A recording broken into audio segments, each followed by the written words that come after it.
Baik, adik-adik, ini adalah video yang terkait dengan materi pertama yang sempat saya beri tugas untuk kalian mencari data, ya. Kenapa saya minta kalian untuk mencari data itu? Karena data-data itu semua lebih memudahkan kalian untuk memahami pendapatan nasional.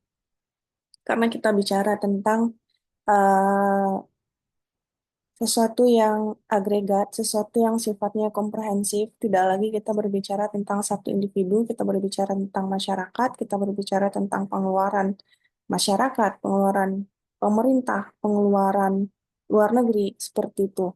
Nah, jadi dalam video kali ini saya ingin membahas pendapatan nasional berdasarkan tugas yang sudah saya beri ke kalian kemarin di minggu lalu seperti itu. Nah, yang pertama adalah bagaimana kita menghitung pendapatan nasional. Jadi pendapatan nasional seperti yang sudah saya berikan tugas ke kalian, semoga kalian sudah mengerjakan semuanya dengan baik ya, karena ada beberapa juga yang telat kumpul tugas. Eh, Pendapatan nasional itu bisa dihitung melalui tiga pendekatan kan, adik-adik yang seperti saya beritahu ke kalian. Ada pendekatan pendapatan, pendekatan produksi, dan pendekatan pengeluaran. Nah, kalian itu sebenarnya bisa mendefinisikan pendapatan nasional itu dari masing-masing pendekatan tersebut atau dari masing-masing metode tersebut.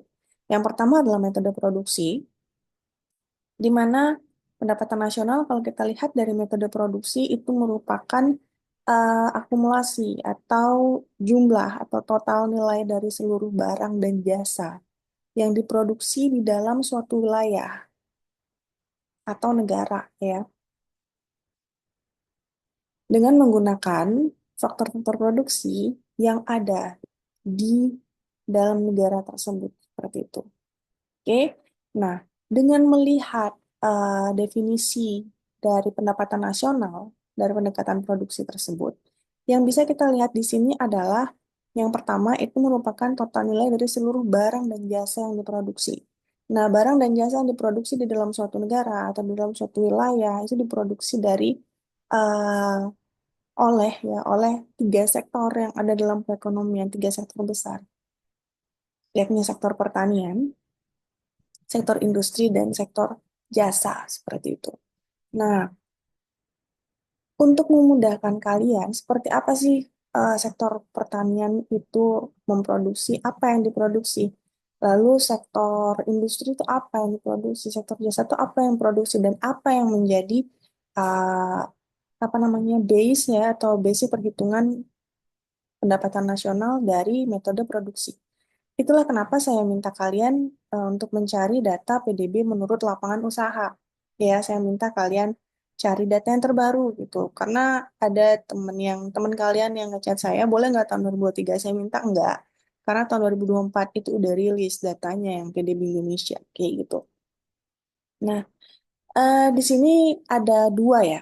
Ada dua metode perhitungan, ada atas dasar harga konstan, ini seperti yang kalian lihat, dan atas dasar harga berlaku. Kenapa saya minta kalian untuk mencari dua-duanya seperti itu? Karena perlakuannya berbeda, adik-adik. Untuk yang harga konstan dan harga berlaku. Untuk perhitungan harga konstan, di sini ada harga konstan 2010. Di sini maksudnya adalah harga konstan 2010 ini yang digunakan untuk menghitung adalah harga-harga yang sudah disesuaikan dengan deflator atau dengan pengukuran inflasi, prediksi inflasi yang dilakukan di tahun 2010. Nah, kalau yang berdasarkan harga berlaku, ini adalah perhitungan harga sebenarnya di tahun 2024, seperti itu. Nah, apa bedanya? Kenapa harus dua kali dihitung dan kenapa eh, kenapa nilainya berbeda seperti itu? Seperti yang kita lihat di pertanian. Ya, di sektor pertanian ini tahunannya kalau untuk harga konstan 2010 1,4. 1,4 triliun.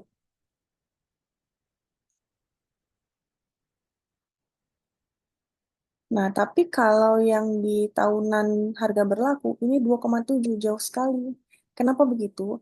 Karena di harga konstan 2010 ini yang digunakan untuk menghitung adalah harga yang telah ditetapkan, telah diprediksi kenaikannya, dan telah memperhitungkan angka inflasi, prediksi inflasi pada saat itu, seperti itu.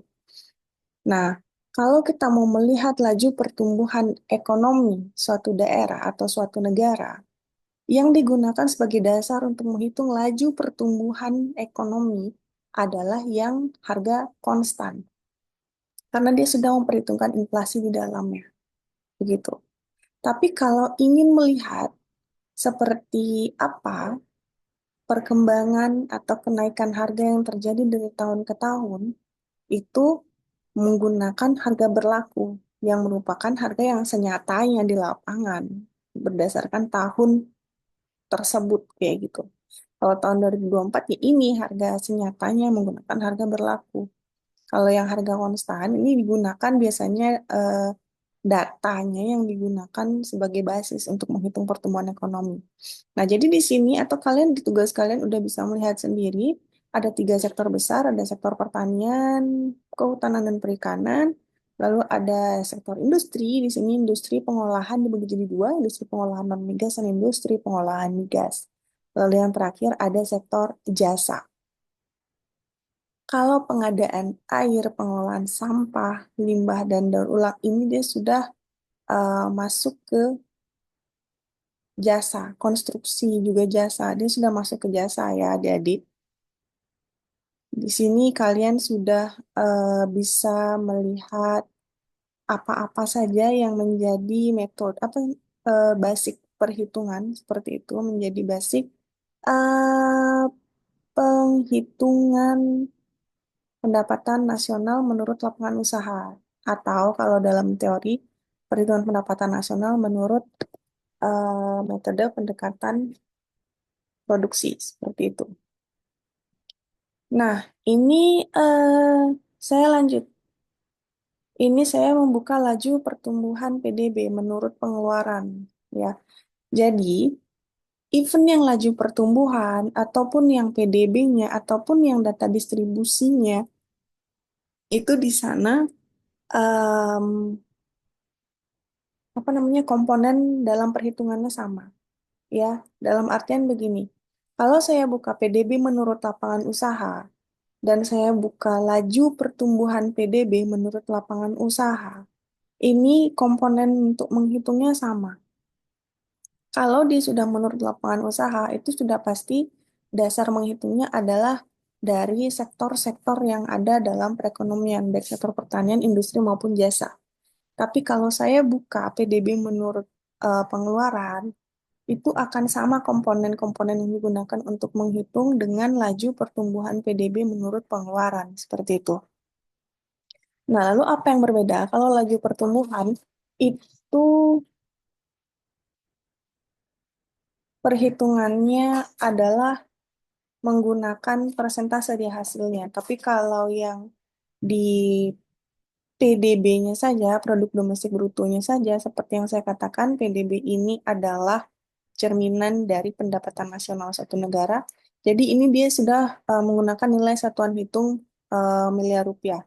Kalau yang laju pertumbuhan, namanya juga laju pertumbuhan ya. Ini cara menghitungnya adalah laju pertumbuhan PDB yang tahun sekarang dikurangi mohon maaf, PDB tahun sekarang dikurangi PDB tahun lalu dibagi PDB tahun lalu dikali 100%. Nah, di situ kita bisa dapat laju pertumbuhan PDB. Kenapa di sini saya buka laju pertumbuhan PDB yang menurut pengeluaran supaya saya tidak mengulang-ulang untuk menjelaskan komponen-komponen. Saya pengen kalian lihat yang tadi untuk PDB, contohnya saya buka yang menurut lapangan usaha, karena di sana saya ingin kalian melihat juga sektor yang menurut lapangan usaha, sektor-sektor perhitungannya itu apa aja yang dipakai basic untuk menghitung komponennya. Nah, kalau yang di pengeluaran ya sama dengan PDB, untuk laju pertumbuhan PDB menurut pengeluaran, ini komponen yang digunakan menghitung adalah sama dengan tugas yang saya berikan ke kalian, perhitungan PDB menurut pengeluaran. Ya, Rumusnya seperti apa? Rumusnya adalah C plus G plus I plus X min M atau plus ekspor neto. Ya, C itu apa? C itu adalah konsumsi rumah tangga. G itu apa? G adalah pengeluaran pemerintah, ya, government expenditure. Lalu I-nya adalah investasi. Oke. Nah, di sini kalian bisa lihat pengeluaran laju pertumbuhan PDB menurut pengeluaran, ya. Di sini ada pengeluaran konsumsi rumah tangga, pengeluaran konsumsi pemerintah, ini pengeluaran konsumsi ada luar negeri juga ada. Lalu perubahan inventory. Nah, ini investasi di sini ada. Nah, jadi seperti itu ya adik-adik. Apa yang kita pelajari di teori, saya pengen kalian nggak usah repot-repot untuk melakukan perhitungan karena kita udah bisa lihat langsung contohnya. Ini contoh yang senyatanya, ya. Ini contoh yang senyatanya. Ini data yang digunakan untuk melihat bagaimana laju pertumbuhan ekonomi Indonesia tiap tahunnya seperti itu. Supaya kalian tahu apa aja komponen yang digunakan untuk melihat pertumbuhan ekonomi Indonesia. Dari mana bisa dilihat? Dari sektor apa aja bisa dilihat? Seperti itu ya, dari pengeluaran bisa dilihat. Lalu kalau dari apa namanya pendapatan nasional yang dari menurut lapangan usaha itu dihitung berdasarkan sektor-sektor yang ada di perekonomian baik pertanian, industri maupun jasa, gitu. Nah, di sini kita melihat kalau kalian mau melihat laju pertumbuhan PDB yang tahunan, kalian tinggal melihat angka yang tahunan. Ya, kalian tinggal lihat angka yang tahunan gitu. Nah, kalau pengeluaran konsumsi rumah tangga itu secara tahunan di 2024 tumbuh sebesar 4,94%. Pengeluaran konsumsi luar negeri ini 12,48%, pengeluaran konsumsi pemerintah 6,61%. Lalu pembentukan modal tetap domestik bruto ini sudah termasuk investasi ya. Pembentukan modal ini 4,61 tumbuhnya di tahun 2024. Sedangkan untuk yang perubahan inventory itu tidak ada. Lalu yang keenam adalah ini ekspor. Ekspor barang dan jasa dikurangi impor barang dan jasa. Itulah tadi kenapa saya katakan X min M rumusnya atau ekspor dikurangi impor. Atau bisa juga langsung ekspor neto. Ada rumus yang ditulis seperti itu. C plus I plus G plus ekspor neto. Karena dia sudah langsung mengurangi ekspor dikurangi impor. Itu sama dengan ekspor neto. Seperti itu. Oke, jadi PDB atau pendapatan nasional Indonesia atau pertumbuhan ekonomi Indonesia di tahun 2024 adalah tumbuh sebesar 5,03%. Itulah angka pertumbuhan ekonomi Indonesia di tahun 2024. Seperti itu. Oke, kita lanjut ya. Tugas berikutnya adalah saya sempat bilang ke kalian eh, di tugas bahwa pendapatan domestik bruto itu dikatakan tidak selalu bisa mencerminkan kesejahteraan penduduk, kemakmuran penduduk, dan juga produktivitas. Kenapa demikian? Karena kalau kita lihat di komponen perhitungannya, ini komponen perhitungannya semuanya adalah komponen yang terkait dengan ekonomi makro adik-adik, ya. Sedangkan kalau kita bicara tentang kesejahteraan, ya, kalau kita bicara tentang kesejahteraan, kesejahteraan itu artinya lebih luas daripada kemakmuran, karena kesejahteraan itu tidak hanya berdasarkan kesejahteraan yang objektif seperti pendapatan, punya rumah seperti apa, pakaian bisa beli baru terus apa enggak, bukan hanya seperti itu kesejahteraan. Namun kesejahteraan itu juga terkait dengan kesejahteraan yang subjektif dalam artian kesejahteraan fisik dan psikis seperti itu. Nah, kalau untuk yang aspek sosialnya, itu kan tidak masuk perhitungannya di dalam PDB. Oleh karena itulah dikatakan, oke, PDB dia bisa untuk melihat bagaimana tingkat kesejahteraan dari penduduk ya di satu negara, tapi tidak benar-benar mencerminkan kesejahteraannya gitu. Jadi gini, eh, PDB suatu negara dibagi jumlah penduduk suatu negara, ya. itu hasilnya adalah sama dengan pendapatan per kapita. Nah, pendapatan per kapita ini yang biasanya digunakan untuk melihat tingkat kemakmuran dan tingkat kesejahteraan penduduk suatu negara gitu. Jadi indikatornya adalah semakin tinggi pendapatan per kapita suatu negara, maka semakin makmur, semakin sejahtera penduduknya. Dan pendapatan per kapita ini juga digunakan untuk atau sebagai indikator negara, salah satunya ya, salah satu indikator negara tersebut merupakan negara berkembang, negara terbelakang, atau negara maju. Seperti itu. Kalau negara maju, pendapatan per kapitanya itu minimal tiga minimal 30.000 US dollar kalau saya tidak salah minimal 30.000 US dollar per tahun per kapita. Jadi per tahun per orang minimal pendapatan per kapitanya adalah 30.000 US dollar. Nah, sedangkan Indonesia itu untuk negara maju ya. Kalau sekarang Indonesia pendapatan per kapitanya itu adalah sebesar 5.000 sekian US dollar per kapita per tahun. Nah, eh, kalau dibandingkan dengan negara Singapura, ya, kalau dibandingkan dengan negara Singapura, Indonesia itu jauh sekali di bawah negara Singapura pendapatan per kapitanya, begitu. Namun PDB kita, ya PDB, produk domestik brutonya Indonesia itu jauh di atasnya Singapura, gitu adik-adik, jauh di atasnya Singapura. Tapi kenapa pendapatan per kapita kita itu jauh di bawah Singapura, meski PDB-nya jauh di atas Singapura? Karena pembaginya yang besar. Indonesia itu jumlah penduduknya hampir 300 juta. Sedangkan Singapura penduduknya hanya puluhan juta. Begitu. Jadi karena kita pembaginya besar, ya, maka dari itu pendapatan per kapita kita hasilnya adalah jauh lebih rendah dibandingkan dengan Singapura. Lantas, apakah karena Indonesia itu pendapatan per kapitanya jauh di bawah uh, Singapura, lalu penduduk Singapura itu jauh kemakmurannya di atas Indonesia?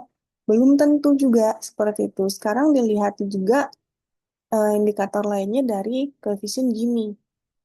Koefisien Gini atau Gini Index ini adalah koefisien yang menggambarkan kesenjangan pendapatan atau distribusi pendapatan di suatu negara.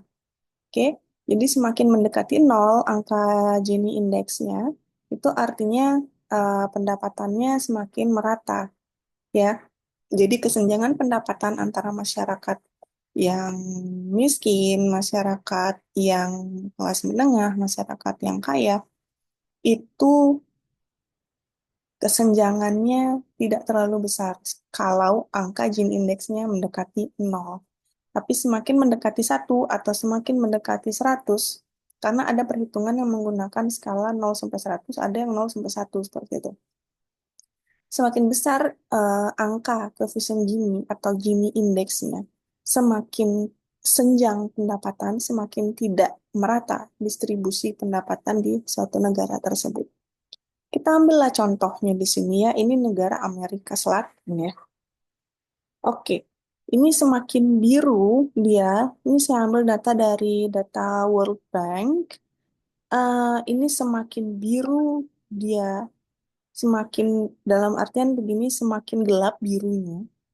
Kalau kita lihat di map ini, semakin tinggi angka Gini koefisiennya, artinya semakin tinggi kesenjangan pendapatan di masyarakat tersebut, kayak gitu.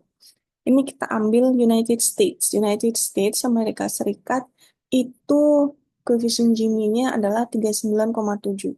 Kita bandingkan dengan Brazil. Wah, Brazil ini 52,9. Artinya kalau kita lihat dari angka koefisien Gini-nya, Brazil ini kesenjangan pendapatannya jauh lebih tinggi dibandingkan dengan United States. Oke. Nah, sekarang kita lihat Indonesia dengan Malaysia. Dengan Singapura ada datanya kah? Oh, Singapura tidak ada datanya.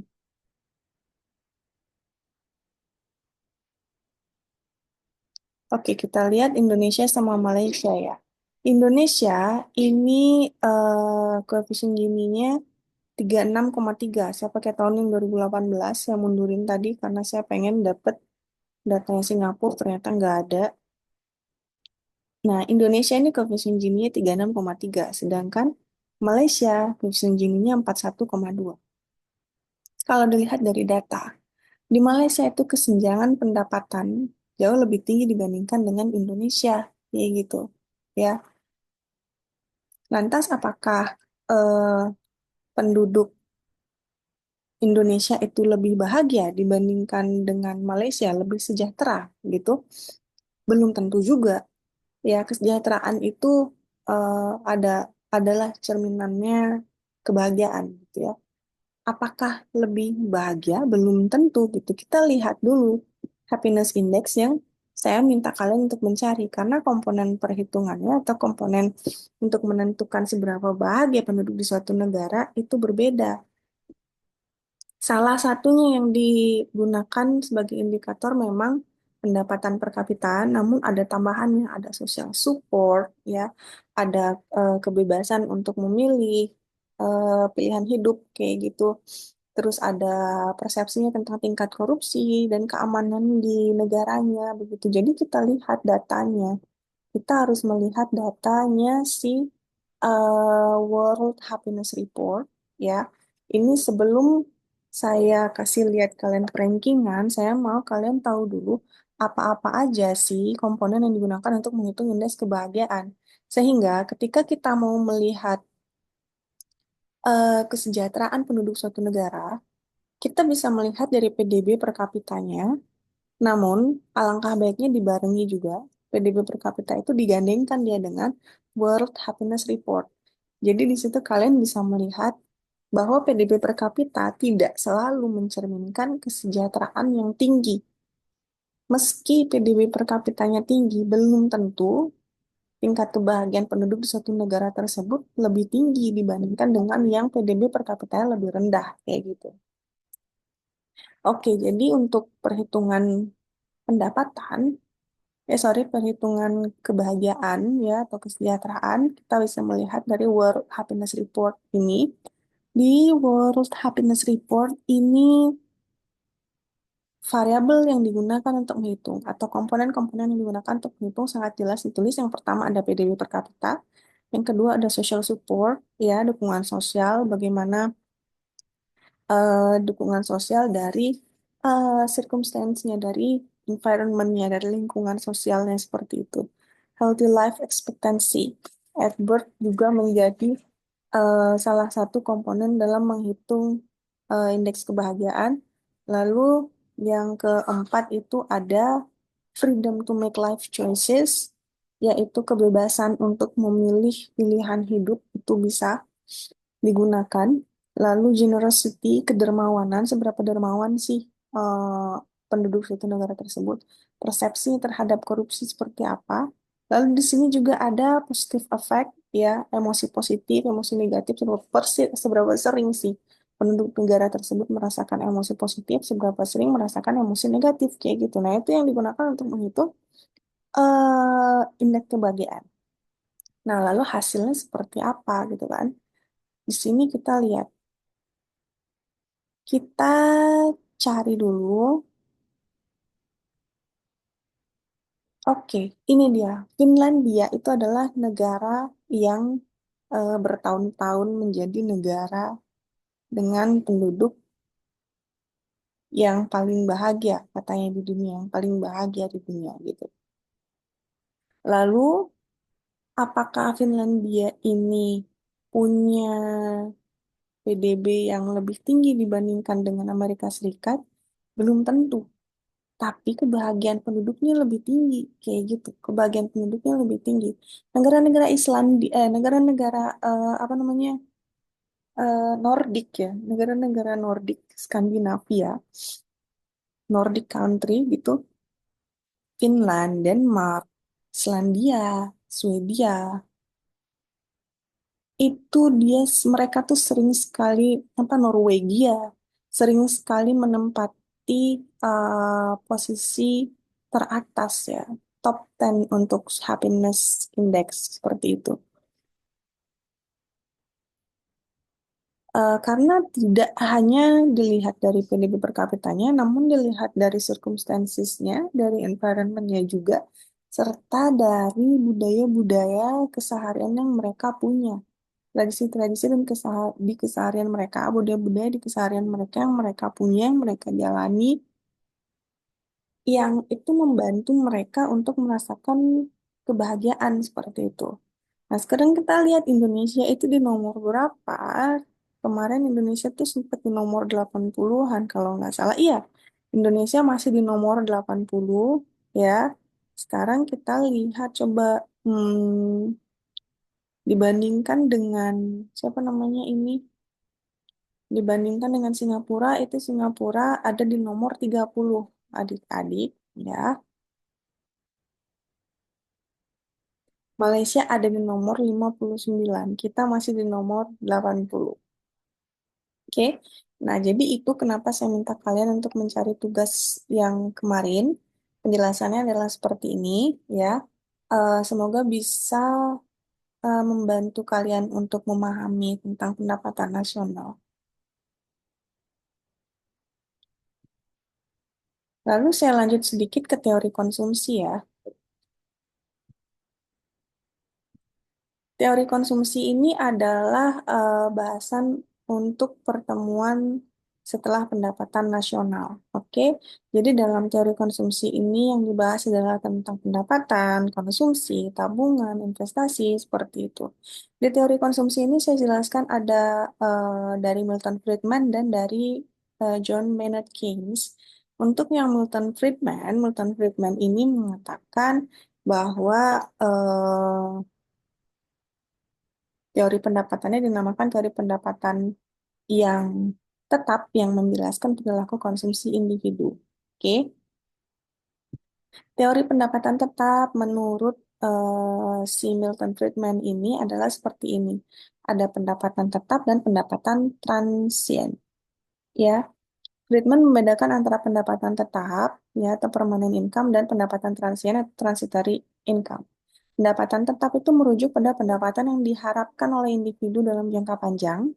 Ya, sedangkan pendapatan transien adalah fluktuasi pendapatan yang sifatnya sementara, seperti bonus atau penghasilan pendapatan yang tidak diharapkan. Ya, bonus, THR nih kan udah mau Idul Fitri banyak yang dapat THR tuh ASN. Nah, itu namanya pendapatan transien. Oke. Nah, kalau konsumsi yang dilakukan sehari-hari, konsumsi untuk bahan makanan, konsumsi untuk pendidikan, seperti itu. Nah, itu adalah konsumsi yang dipengaruhi oleh pendapatan tetap sebenarnya. Karena tidak bisa bergantung kalau konsumsi yang tetap sehari-hari, konsumsi bulanan itu nggak bisa bergantung sama pendapatan transien. Karena pendapatan transien itu tidak selalu ada, tidak selalu mendapatkan pendapatan transien seperti itu. Oke. Nah, di sini juga Friedman mengatakan bahwa tingkat konsumsi seseorang itu lebih banyak dipengaruhi oleh pendapatan tetap daripada pendapatan transien.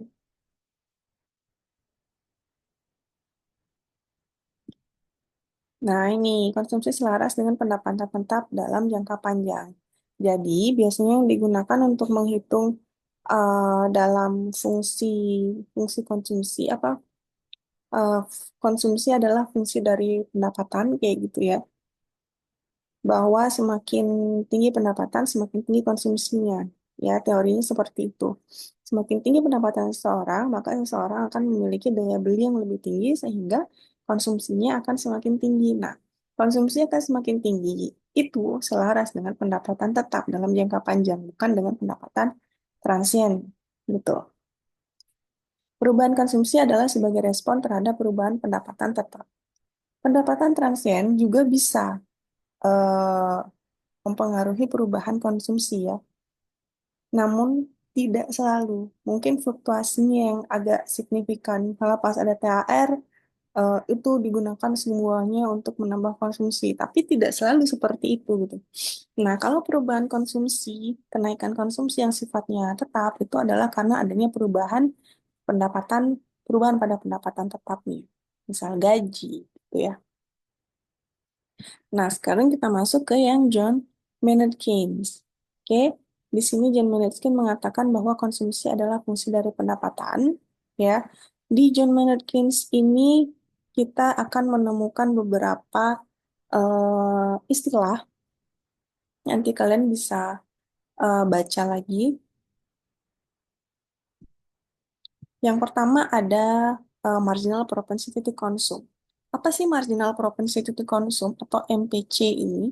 MPC ini adalah eh, tambahan ya kecenderungan berkonsumsi.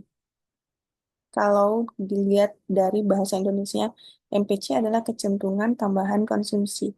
Jadi, MPC ini merupakan kecenderungan tambahan konsumsi dari masyarakat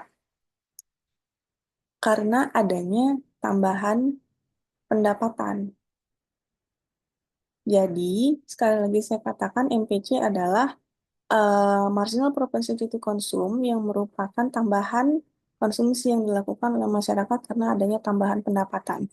Bagaimana cara mengetahui MPC? MPC itu bisa dihitung dari sama dengan definisinya ya. Tambahan konsumsi karena ada tambahan pendapatan. Tambahan itu di dalam ekonomi, matematika ekonomi biasanya disimbolkan dengan simbol segitiga atau delta. Jadi MPC itu cara mencarinya adalah delta C atau tambahan konsumsi dibagi delta YD. YD itu adalah pendapatan disposable, pendapatan yang masuk kantong, pendapatan yang siap dibelanjakan. Jadi delta C dibagi delta Y. Tambahan konsumsi dibagi tambahan pendapatan. Seperti itu. Ada nggak cara lain mencari? Ada. Karena yang namanya pendapatan, adik-adik, yang namanya pendapatan itu biasanya kan digunakan untuk berkonsumsi dan untuk menabung. Jadi fungsinya adalah Y sama dengan C ditambah S. Ya, kalau delta C dibagi delta Y, kalau tambahan konsumsi dibagi tambahan pendapatan itu sama dengan marginal propensity to consume, kalau tambahan tabungan akibat adanya tambahan pendapatan itu namanya MPS atau marginal propensity to saving. Kayak gitu. Jadi, MPC ditambah MPS itu sama dengan 1. Itu adalah cara lain untuk mencari MPC atau menghitung MPC ketika MPS diketahui. Tinggal dikurangin aja 1 min MPS itu sama dengan MPC. Atau 1 min MPC itu sama dengan MPS. Karena MPC ditambah MPS sama dengan 1. Oke, selain MPC dan MPS, marginal propensity to consume dan marginal propensity to saving, juga kita mengenal yang namanya istilah pengeluaran otonom ya atau autonomous expenditure. Autonomous expenditure ini, adik-adik, adalah pengeluaran yang dilakukan saat pendapatan nol atau ini adalah pengeluaran yang tidak tergantung dengan pendapatan. Kayak gitu, pengeluaran tidak tergantung pada pendapatan. Gimana cara berkonsumsi saat pendapatan nol adalah dari tabungan. Oke,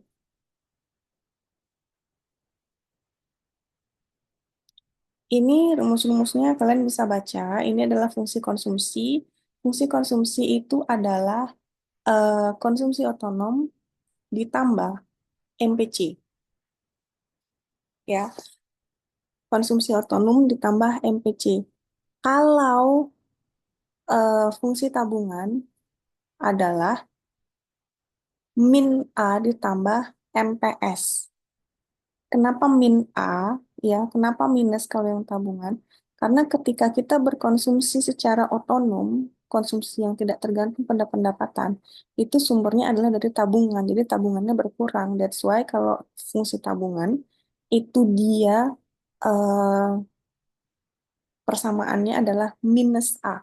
Kalau fungsi konsumsi itu kan C sama dengan C0 plus BYD atau C sama dengan A plus BYD. BYD di C di fungsi konsumsi ini adalah MPC.